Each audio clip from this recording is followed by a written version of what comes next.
Hola, bienvenidos una vez más a Relatos en la Ventana, edición veraniega. Seguimos aquí junto al mar Mediterráneo, aprovechando este balcón y esta vista para leeros algunos cuentos. Para el día de hoy he elegido un cuento de la chilena Lina Meruane. Lina Meruane nació en Santiago de Chile en 1970. Este es su primer libro de relatos Las Infantas. Es un libro que reúne un relato extenso, fragmentado en capítulos e intercalado por relatos sueltos que hablan generalmente de la infancia. Es un muy buen libro que fue muy reconocido en su momento. Ella lo publicó con menos de 30 años y luego con posterioridad, más recientemente, ha alcanzado notoriedad por ciertas novelas como por ejemplo Sangre en el Ojo, Sistema Nervioso, que han obtenido mucho reconocimiento y algunos premios importantes dentro de la literatura en español.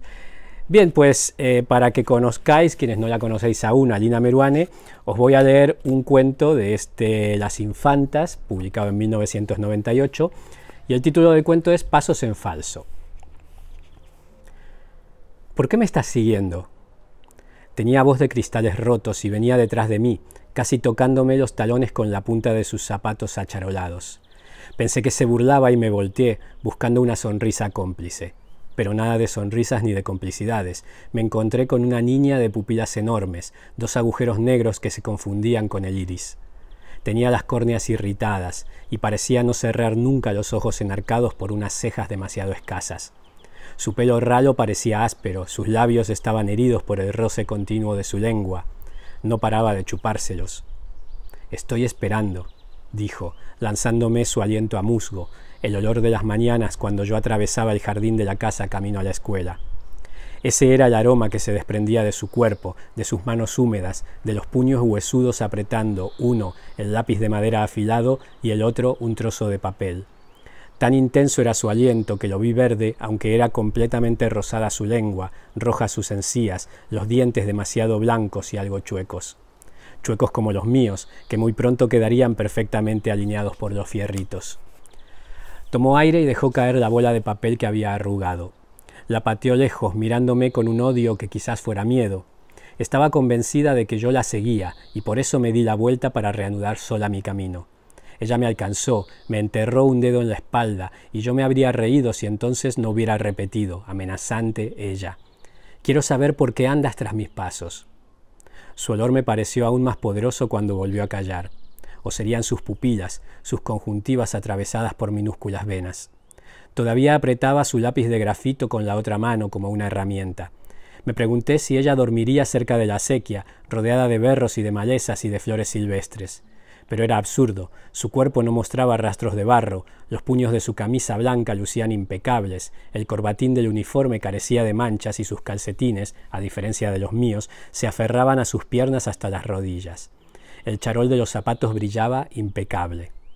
Volvió a pincharme con una uña, su índice acuchillando otra vez el punto débil entre mis costillas y la cintura, una punzada incómoda que se quedaría clavada ahí, como los cristales de su voz, como sus ojos, doliendo.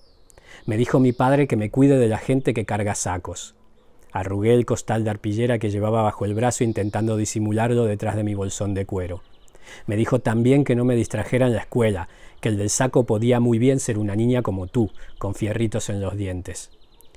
Debiera haber protestado, pero asentí repentinamente avergonzada de mi sonrisa. Me la estaba imaginando dentro de un saco, dentro de mi saco. ¿Habría estado alguna vez dentro de un costal harinero, intentando avanzar a saltos desmesurados? ¿Sería posible que no tuviera uno o que nunca se hubiera arriesgado a caer enredada en sus propias piernas? ¿Se habría pelado las rodillas alguna vez? ¿Los codos? ¿Conocería la emoción de pisarle las esquinas a un saco ajeno para hacer caer a su rival, para dejarla atrás, derrotada sobre el cemento? Y si estábamos en la misma escuela, ¿por qué no recordaba haberla visto? «Deja de seguirme, me obligarás a decírselo a mi padre». Y se alejó corriendo, sus piernas flacas como dos hilachas colgando del uniforme. El domingo en la escalinata de la iglesia percibí el mismo olor a hojas trepadoras, a líquenes, un anuncio que movilizaba mi memoria. Ese indicio verde me hizo anticipar unos pasos livianos haciéndose eco de los míos, muy cerca de mí. Adiviné sus botines lustrosos deteniéndose conmigo en la pausa de cada escalón hasta que interrumpí mi ascenso. Le estaba dando tiempo para que comenzara a protestar. «¿Por qué continúas siguiéndome?» Respiré profundo, sentí el aire frío en los dientes. ¿Me harás decírtelo otra vez? Me eché a reír con el estómago tenso y un escozor en todo el cuerpo. Reí disimuladamente, sin moverme, fijando la vista en el tronco de un pimiento seco. Aún sonreía cuando comenzaron a tocar las campanas de la iglesia y 5 viejas de diferentes tamaños desfilaron acompasadas por mi lado. Iban bajando apuradas, huyendo de sus inútiles pecados. Las vi desaparecer antes de dar otro paso y esperar a que ella se acercara. Unos pasos más de subida. Cuando mi ventaja era mínima, apuré otros 4 escalones y repentinamente me detuve. Ella hizo lo mismo y quedó aún más cerca. Advertí su resuello, fugaz como una queja. Empujé la puerta de madera y seguí derecho entre la gente que continuaba saliendo, pero al llegar al crucifijo del altar, ella ya había desaparecido. Solo permanecía en el aire su estela musgosa. Me incliné para rezar, todavía vigilando por si aparecía. Las palmas de mis manos tenían un olor extraño. Bajo las llamas de las velas tuve la impresión de que se habían puesto verdes. Extraje el rosario de mi bolsillo y pasando las cuentas recité mis oraciones, incluyéndola en mis peticiones a la Virgen y a los ángeles, pidiéndoles que reapareciera. Durante días estuve espiando el patio del recreo y esperándola a la salida de la escuela. Mis compañeras pasaban por mi lado y se detenían a preguntar por qué me quedaba ahí, demorándome, jugando a trazar líneas con una rama sobre la arcilla. ¿Qué esperaba para irme a casa? Ya era la hora del hambre. Pronto se haría tarde, oscurecería. La noche iba a llenarse de miedos. Pero yo alzaba los hombros, sin perder de vista las cabezas de las niñas que se asomaban por la reja antes de alejarse de la escuela a toda carrera. Nunca la vi salir. Nunca la vi entrar. Quizás yo había confundido la corbata y fuera alumna de otra institución. Tal vez su padre le hubiera prohibido venir o se hubiera ausentado unos días por alguna enfermedad. No parecía conveniente seguir apostada ahí. Estaba levantando rumores entre algunas niñas que empezaban a cruzar apuestas. ¿Estaría a la espera de un enamorado? ¿Habría perdido la cabeza? Era para perderla eso de tener que pasar 45 minutos seguidos encerrada en una sala sin poder buscarla. Mi concentración se había esfumado. Calcular un problema matemático se me hizo imposible. Ordenar una oración con sujeto, verbo y predicado. Contestar con la palabra presente cuando pasaban la lista y pronunciaban mi nombre. Ausente. Toda yo no hacía sino darle vueltas y vueltas a la posibilidad de encontrarla, de llamar su atención para hacerle comprender. Yo no la estaba siguiendo, yo jamás la había seguido. Pero ¿cómo iba a explicárselo sin verla? Estaba convencida de que mis zapatos al andar borraban sus huellas, de que íbamos a destiempo por los mismos pasillos, de que en el momento menos pensado coincidiríamos en alguna esquina. ¿Pero cuándo?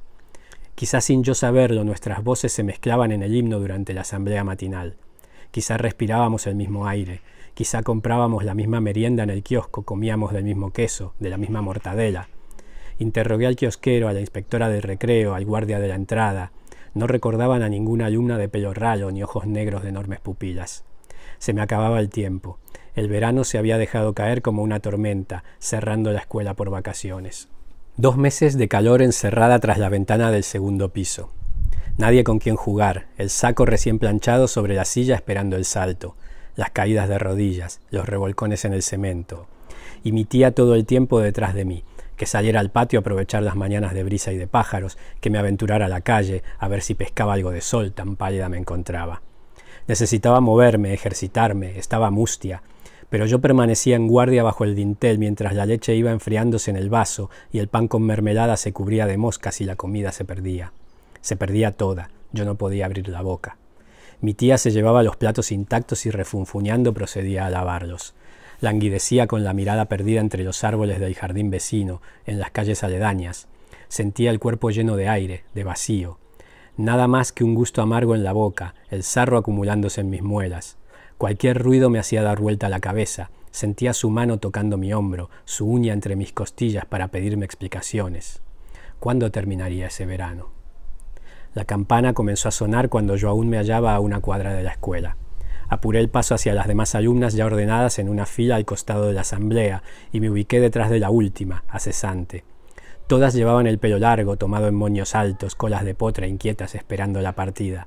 Aguardábamos en silencio las palabras de bienvenida de la directora. Algunas se dieron vuelta y me miraron chupándose las mejillas imitando, burlonas, mi extrema delgadez. Levanté los hombros sin darles importancia y continué lustrándome los zapatos contra la pantorrilla mientras vigilaba atentamente todas las cabezas. No había olvidado la redondez rala ni su olor verde. Intuía que era solo cuestión de tiempo volver a sentir una brisa fresca trayendo jardines húmedos, podridos. «¡Qué demacrada vienes!». La maestra se inclinó hacia mí, hundió su dedo debajo de mi ojo para verificar el interior de mis párpados. Demasiado pálido. Sacudió la cabeza y me envió a la enfermería con una nota escrita a mano. La enfermera me miró las uñas, me hizo sacar la lengua, corroboró la posibilidad de una anemia y me mandó de vuelta a clases con una nota manuscrita para mi tía. Era una lista de alimentos que yo debía consumir cada día sin falta: espinacas y acelgas crudas y brócoli y alcachofas cocidas. También pistacho y betarraga, y carne sangrante, y si me sentía débil o mareada que me fuera inmediatamente a casa. Pero yo no me sentía cansada ni menos aturdida. Estaba contenta de regresar y me quedaría en la escuela todo el tiempo que fuera posible, en el patio todo lo posible. Demoraría la llegada a la sala por si tenía suerte de topármela. La fragancia a pasto recién cortado iba embriagándome por el camino. La ráfaga de viento otoñal en mi nuca me estremeció, era una ventolera llena de hojas crujientes y de pasos. Me detuve al sentir que se acercaba, me quedé esperando un dedo duro pinchándome entre las costillas. Su susurro en mi oído exigiendo que dejara de seguirla, de espiarla. Decía que me había descubierto vigilándola tarde tras tarde desde mi ventana, que cuándo, dijo quebrando vidrios en mis tímpanos, que cuándo iba a dejar de acosarla con el saco. Quise decirle que había quemado el saco, era mentira. Yo le estaba mintiendo otra vez. Llamaría a su padre, dijo, iba a denunciarme. El guardia apareció al revés, golpeando suavemente mi mejilla. Me soplaba la cara, me echaba aire en el hueco que dejaba el botón abierto del cuello. Los árboles sostenían las ramas sobre mi cabeza y las nubes se precipitaban y desaparecían. Me agarré a las hebras de pasto mientras él me decía que la enfermera estaba llamando a mi tía. «¿Dónde está?», murmuré. Me ardía la lengua. Los fierritos me habían herido los labios por dentro y todavía me sangraban las encías. Sabor a metal y a pañuelo de guardia metido en la boca. Él esperó a que yo terminara de articular la pregunta sofocada para decirme que ya vendría. «La están llamando ahora para que venga a buscarte». «¿A dónde se ha ido?». No sabía decir su nombre. El guardia me miraba algo confundido mientras me sujetaba la cabeza con sus rodillas y volvía a ponerse la gorra sobre el cráneo. Cabeza rapada como la de ella. Cabeza áspera, llena de cototos amenazantes. «Necesito explicarle. Yo no soy ese hombre. Yo no soy la enviada de nadie. Yo no voy a meterla dentro de mi saco. Yo no la estoy siguiendo, aunque quisiera poder hacerlo. Tengo que encontrarla para explicarle». Me miraba desconcertado el guardia. Yo seguía diciéndole que no lo llame a su padre. Pasaron los días y yo, ya sin atreverme a mirar por la ventana, me abandonaba al aburrimiento mañanas y tardes. Dormitaba con un vaso de leche salpicado de vainilla y azúcar sobre la mesa y ese dejo amargo de sedantes pulverizados en el mortero de mi tía. «Si hubieras tomado tu desayuno no estarías así», repetía, como si su enojo bastara para reponerme. «Ahora dormirás como una princesa, ya verás». Pero el reino de mis sueños estaba atravesado por senderos blandos que yo transitaba cargando sacos de heno mojado. Me fui reponiendo, los sacos de heno se fueron aligerando, el barrizal de los caminos se fue secando, pero el olor seguía ahí, intenso. El dolor en las costillas no desaparecía. Me sentaba en la cama a copiar los apuntes que mis compañeras de clase me hacían llegar cada día, sin entrar nunca a hacerme compañía. Apenas un día antes de reincorporarme, mi tía permitió que me duchara. «Hueles a tierra», me dijo, canturreando muy contenta desde la cocina, donde preparaba un pastel para las visitas. A tierra mojada, pensé yo bajo el agua, y mientras me lavaba la cabeza, el pelo recién cortado, completamente ralo, escuché los golpes en la puerta, golpes suaves, como pasos. Que como me encontraba, era su voz del otro lado. Que si podía entrar, la oía claramente. Que me traía un regalo. Salí de la ducha y vi que en vez de toalla del gancho colgaba un saco de arpillera. Me sequé con él ante el espejo empañado. Me lo puse al darme cuenta de que había un agujero por donde meter la cabeza y los brazos. Salté de alegría y entonces sus nudillos otra vez contra la madera. Estaba lista. «Ha llegado tu amiga», anunció la voz de vidrios rotos, y fue ella misma quien abrió la puerta.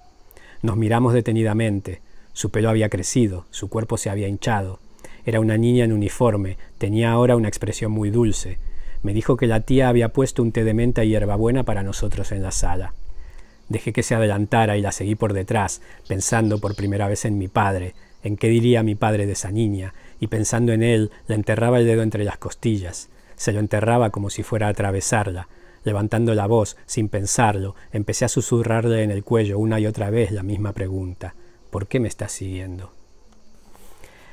Este es el relato Pasos en Falso de Lina Meruane. Espero que os haya gustado.